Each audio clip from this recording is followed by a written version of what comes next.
বিভিন্ন আমাদের বাংলাদেশের ট্রেডিশন রমজানে দ্রব্যমূল্য বৃদ্ধি পায়, সাথে সাথে অপরাধও বৃদ্ধি পায়, তাই না? তো আসলে বিশ্বের সব দেশের মাঝে হচ্ছে দ্রব্যমূল্য কমে আর আমাদের দেশে বাড়ে।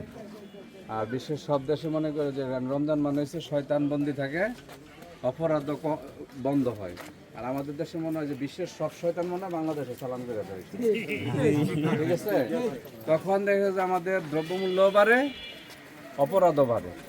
এর জন্য সবাই একটু সতর্ক থাকতে হবে। এখন কিন্তু অপরাধ শুধু শহর কেন্দ্রিক হয় না, গ্রামে গঞ্জে চলে আসে। এই যে আপনারা যারা এই জায়গায় আছেন, এলাকার অন্যান্য লোকরা একটু সতর্ক করবেন। দেখা গেছে যে টিউবওয়েল যাদের বাড়ির বাইরে আছে, অনেক সময় যে টিউবওয়েলের মধ্যে ঘুমের ওষুধ দেওয়া যায়, মানে একটু পাওয়ারের ঘুমের ওষুধ দেয়, বাড়ির সকল লোক খাইয়া অচেতন অবস্থায় ঘুমায়, এই বেড়া গাইটা তালা গাইটা ঘরের মধ্যে চুরি করে। তো সবাই একটু সতর্ক থাকবেন। সন্ধ্যার পরে কেউ আর টিউবওয়েল থেকে পানি খাওয়ার জন্য নিয়ে না, এটা আগে করে ফেললেন। আর পরিবারের সবাই এক সমানে পানি খাওয়া করেন না, এটা অনেক জায়গায় এই ঝামেলাগুলো হচ্ছে। এটা যেন আপনারা যেন এই বিপর্যয়ের মধ্যে না পড়েন। আর দ্বিতীয়ত হচ্ছে অনেক সময় দেখা যায় যে বিভিন্ন এলাকা থেকে মহিলারা আসে, এই এলাকার না, দেখবেন এই ডিভিশনেরই না, অন্য সিলেট, এই রাজশাহী ডিভিশন বিভিন্ন মহিলারা আসে, বিভিন্ন জিনিস এসে আপনাদের মহিলাদেরকে বলবে যে এই স্বর্ণের চেনটা রাখবেন, আমি বিপদে পড়ছি কিছু টাকা। তো এটা 2 নাম্বার। স্বর্ণের বার নিয়ে আসবে 21 ক্যারেট 22 ক্যারেট, দেখাবে যে এটা কম দামে, আমি বিপদে পড়ছি, এটা কম দামে বিক্রি করেছে। স্বর্ণের দাম আছে 1,54,000 টাকা বড়ি 22 ক্যারেট, ওইটা দেখাবে আপনারা 20-50,000 টাকা বা 20-30,000 টাকা 40,000 টাকা দিয়ে দিবে। তা আমাদের মহিলারা আছে, মহিলারা তো অল্পতে মনে করেন যে সন্তুষ্ট হয়ে যায়, এরা লোভে পড়ে যায়, দাঁড় করবে করে হইলে ওইটা দেয়। আবার দেখা যাচ্ছে, শোনা যাচ্ছে সবার? আবার দেখা যাচ্ছে বিকাশের মাধ্যমে বলে যে আপনার এই ইয়ে আছে, বিকাশ প্রতারকের মাধ্যমে অনেকে প্রতারণার শিকার হইতেছে, টাকা চাচ্ছে। বিকাশে আপনারা যারা ব্যবহার করেন, এখন সবাই তো বিকাশ ব্যবহার করে, পিন নাম্বার কখনোই বিকাশের অফিস থেকে কেউ জানতে চাইবে না। এটা নিশ্চিত থাকবেন যে পিন নাম্বার কেউ জানতে চাইলে প্রয়োজনে আপনারা যদি গিয়ে করতে নেবেন, পুলিশের সহযোগিতা, থানা পুলিশের সহযোগিতা, কোনোভাবেই বিকাশের নাম্বার দিবেন না। দ্বিতীয়ত, এই যে এই এলাকার মধ্যে আমি শুনতে পাচ্ছি যে কিশোর গ্যাং, এই যে বাচ্চা ছেলেপেলেরা, এই যে কম বয়সী যারা স্কুলের উঠতি বয়সের ছেলেপেলে, আমি কয়েকটা ধরছি, চুল কাটে উল্টা পাল্টা। সবারই বাবা মা আছে, আপনারা সবাই ব্যবসায় ব্যস্ত, বাবারা ব্যবসায় ব্যস্ত, রাত্রেবেলা বাড়ির যান, গিয়ে খাইয়া যারা নামাজ পড়েন, নামাজ পড়ে খাইয়া গিয়ে ঘুমান। আর বাড়ির মারা হয়েছে ব্যস্ত রান্না বান্না করে ছেলে মেয়েরা কত ভালো খাওয়াইব। এখন ছেলে মেয়ে স্কুলে যাচ্ছে বা কি লেখাপড়া করতেছে আমরা কিন্তু কেউ খবর নিচ্ছি না। আর এতে করে ছেলে মেয়ে অনেকেই বখাটে হয়ে যাচ্ছে। যদি মাগরিবের নামাজ পড়ছে, বিভিন্ন জায়গায় আড্ডা দিচ্ছে, স্কুল কলেজে পড়ার সময় থাকা সত্ত্বেও তারা ওই আড্ডা দিচ্ছে, আড্ডার মধ্যে বিভিন্ন বখাটে মানে নেশাগ্রস্ত হচ্ছে। কেউ আবার নেশার টাকা দেওয়া, বাবার অগার টাকা আছে না, নেশার টাকা চাই তো পাইব না, না পাইয়া দেওয়া হয়েছে, অপকর্মে নির্লিপ্ত হয়ে গেছে, চুরি করতে, চিন্তাই করতেছে। এই জিনিসগুলো যেন না হয়, আমাদের সন্তানরা যেন ভালো থাকে। আমাদের যত ইনকাম, যত অর্জন, সব কিন্তু সন্তানদের জন্য। যত অর্জন, যত ইনকামই করেন, সন্তান বিপদে গেলে এটা জলে যাবে। তাহলে সন্তানকে মানুষ করতে হবে। হ্যাঁ, অনেক শিক্ষা দীক্ষা হইলে যে শুধু মানুষ তা না, লেখাপড়া যেমন করবে সাথে সাথে প্রকৃত মানুষ হতে হবে। মরার পরে যেন বাবা মার জন্য হাত তুলে দোয়া করে। আমাদের উচিত আমরা আমাদের বাবা মার কবরের দ্বারে যাওয়া, আমার সন্তানদেরকে ওই শিক্ষাটা দেওয়া। যেই বাবা তার সন্তানদের নিয়ে কবরস্থানে বা কবরের পাশে গিয়ে বাবা মার কবর জিয়ারত করে শিখে, ওই সন্তান খুব কম ক্ষেত্রেই দেখা গেছে খারাপ হবে। এবং ওই সন্তান মনের অজান্তে হইলেও আমরা উচিত আমাদের সন্তানকে ভালো শিক্ষা দেওয়া, চেষ্টা করতে হবে।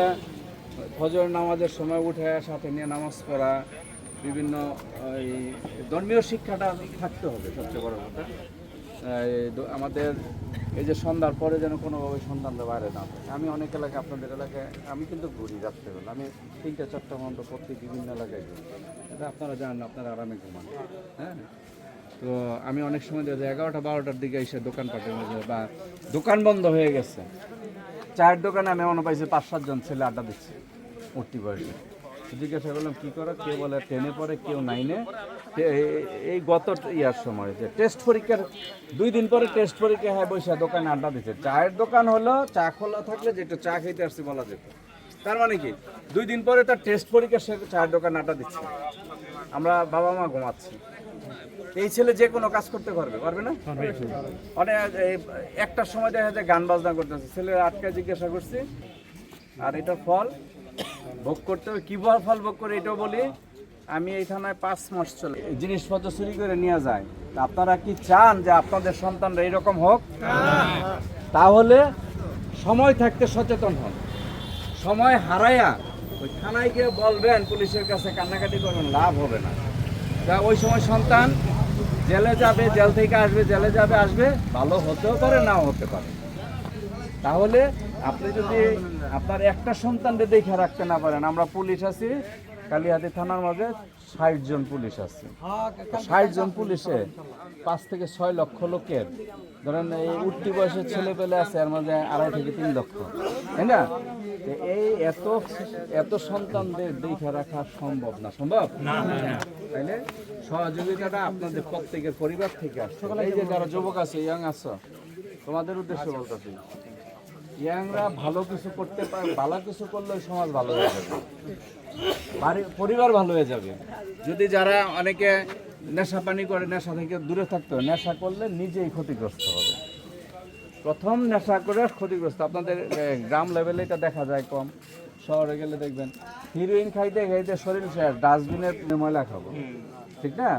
তা আমরা আমাদের কর্মদোষে ডাস্টবিনের ময়লা খাইতেছি। এলে এটা কি কারো জন্য ভালো? যুবকরা বলো, ইয়াং যারা আছো, ভালো হবে? এদের সাউন্ড নাই, এই সাউন্ড মনে হয় ভালো হবে না।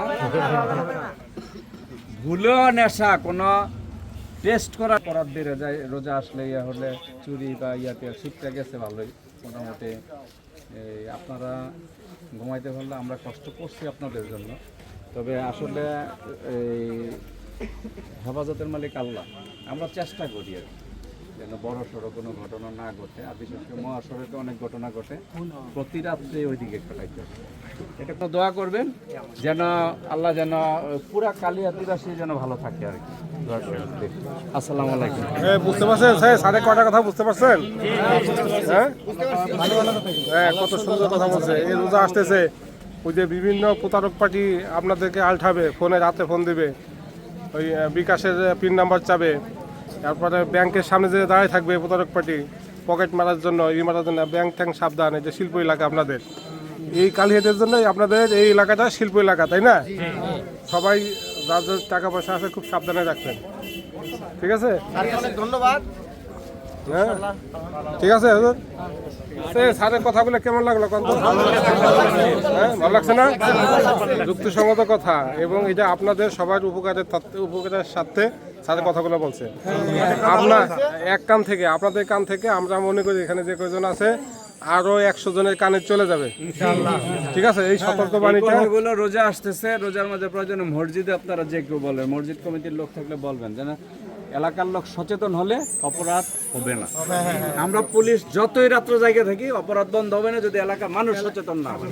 আপনি বিকাশে টাকা দিয়ে থানাত বলতেছেন যে স্যার বিকাশে টাকা দিয়েছেন, এই বিকাশের ভুলটা বুঝছেন আপনারা, মানে সাধারণ না, এই বড় বড় শিক্ষিত আরাও ভুল করে, কিন্তু এই ভুলটা আপনারাও করবেন না, ঠিক আছে? ঠিক আছে, ধন্যবাদ, ভালো থাকবেন। এই এলাকার নাম কি? এলাকার নাম কি? সিঙ্গার। কোন জায়গা? বললা না?